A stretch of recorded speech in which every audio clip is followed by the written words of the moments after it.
Okay, so let us now solve our first example. We're given here the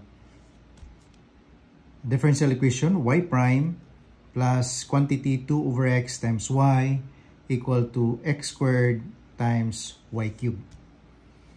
So assuming you have already exhausted in finding solution of this differential equation, but you're not able to do it using the method in solving a variable separable DE or the method in solving homogeneous or linear first order DE or the other method that you've learned so far.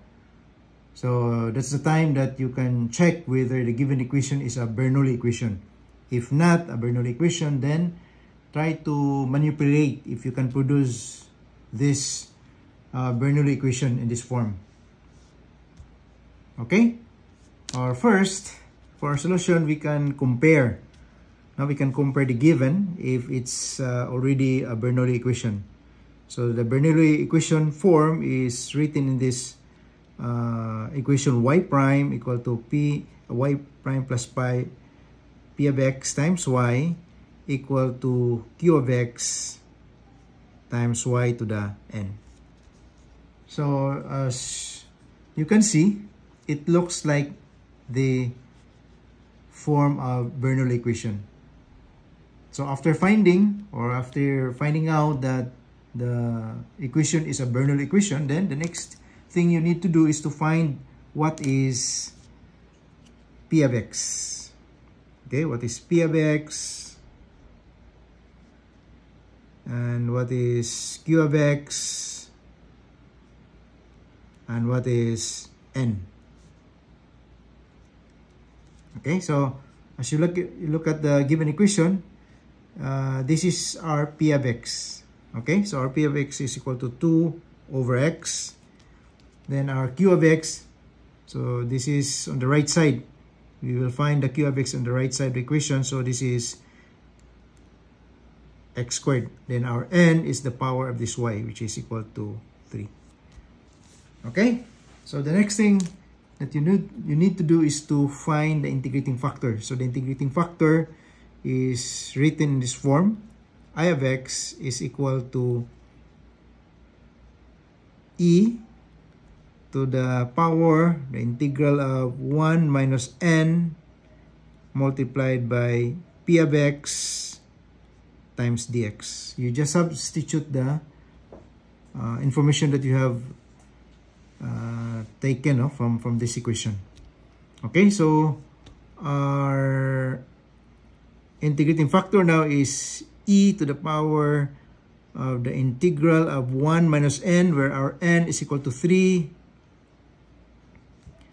then multiplied by p of x, where p of x is equal to 2 over x, then multiply this by dx. So simplifying, we have negative 3. 1 minus 3 is minus 2 times 2 is minus 4. So e to the integral of minus 4 times dx over x.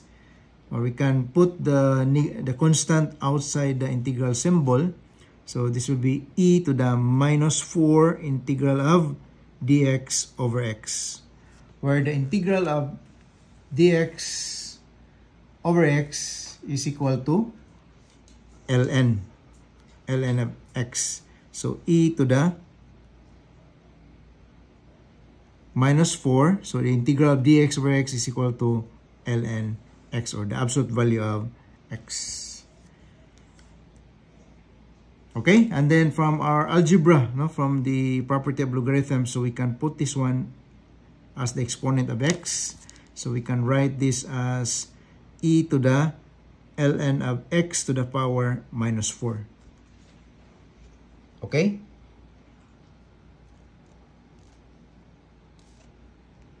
Then, again, from the properties of logarithm, we can bring this down, x to the power negative 4, then multiply this by ln e, where ln e is equal to 1.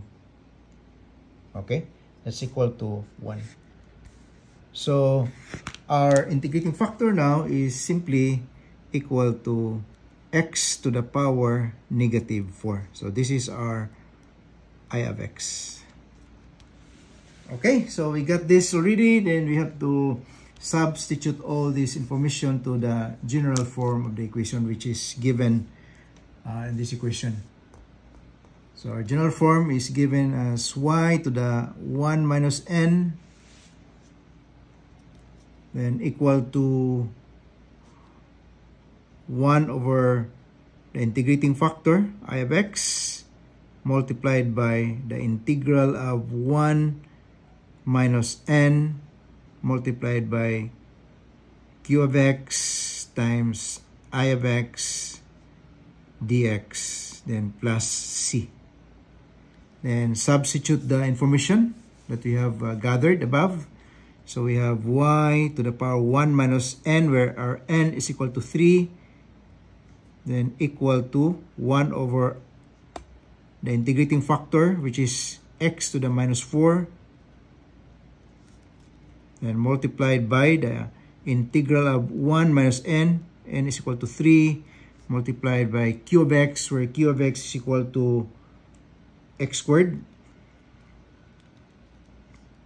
Okay, so our q of x is equal to x squared, this one.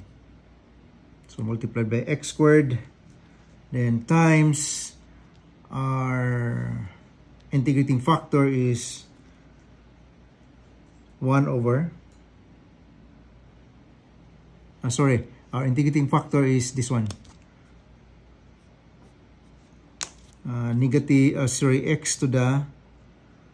X to the minus 4.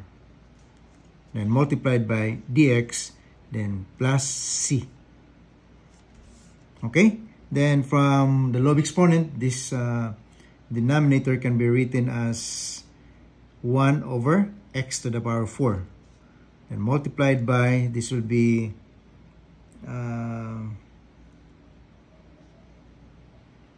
minus 2. Okay, so integral of minus 2. Then we have, when you combine these two from the law of exponents, so this will be x to the minus 2. Oh, this is just the law of exponents. Recall your laws of exponents. Times dx, then plus c. Okay, and this will be y to the minus 2, y to the minus 2, equal to, we can do division of fractions here. So the numerator is 1, understood to be 1 over 1. Then invert the divisor, proceed to multiplication. Then we'll have x to the power 4. And multiplied by, we have the negative 2. You can put the negative 2 outside the integral sign. The integral of x to the minus 2 dx, then plus c. Okay, so integrating. So when you integrate this, so what's the result? This will be integral formula, integral of power formula. X to the n dx is equal to x to the n plus 1 divided by n plus 1 plus c. So we'll have to make use of that formula. Okay, so that's the formula that we're going to use for this part here. So what will happen is we have minus 2, then times the integral of this.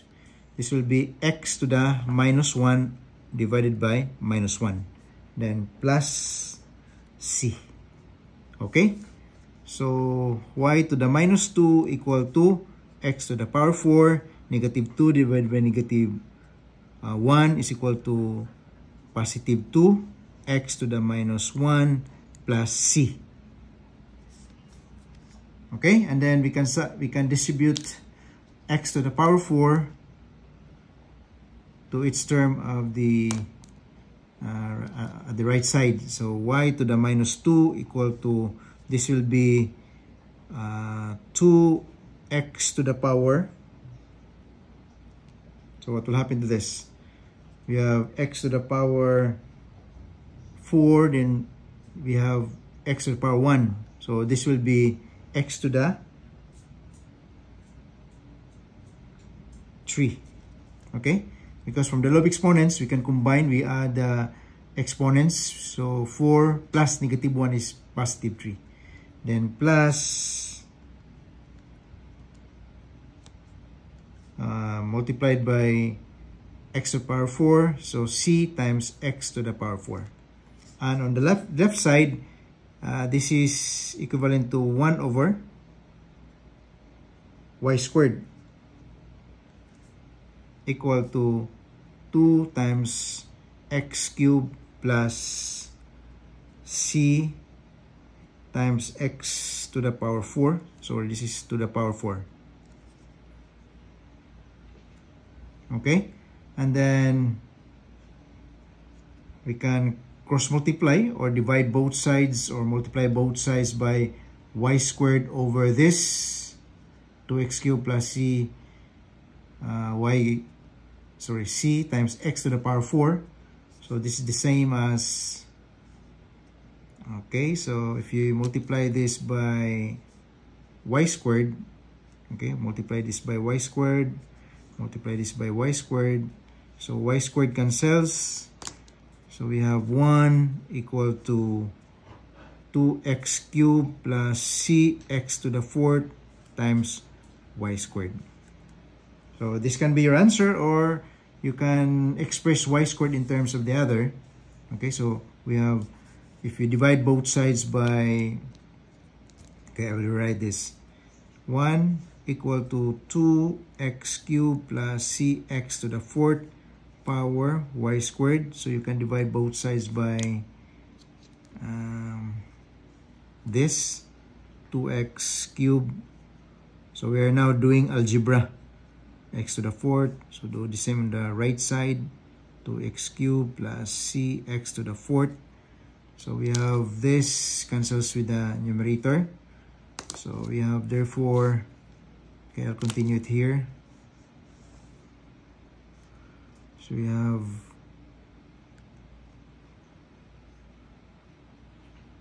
one over 2x cubed plus cx to the 4th equal to y squared.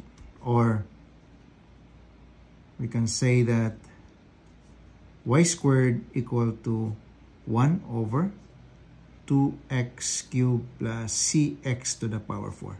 So this could be your answer. Or even this one, this could be your answer already. Or if you want to solve y in terms of the others, so you can take square root on both sides. So if you take square root on both sides, so we have y equal to plus and minus square root of 1 over 2x cubed plus cx to the 4th. So you should know how to express, no, your solution in different ways, because sometimes, for example, if the exam is multiple choice, so sometimes you cannot see the answer in the choices. So perhaps you are not expressing your answer in another way. Like for example here, this could be your answer already. This one. If you can find this in the choices, if for example your exam is a multiple choice exam, you have the problem, you solve it, then there's choices of the answers, and then if you cannot see this, perhaps if you manipulate this, and this is in the choices, or perhaps this one. So at least you know how to manipulate your result in many ways as you can, to help you find if your answers or your answer is in the choices. All right, so that's all. Thank you very much. And if you have any question, if you have any comments, you may leave your questions or comments in the comment section below. Thank you very much.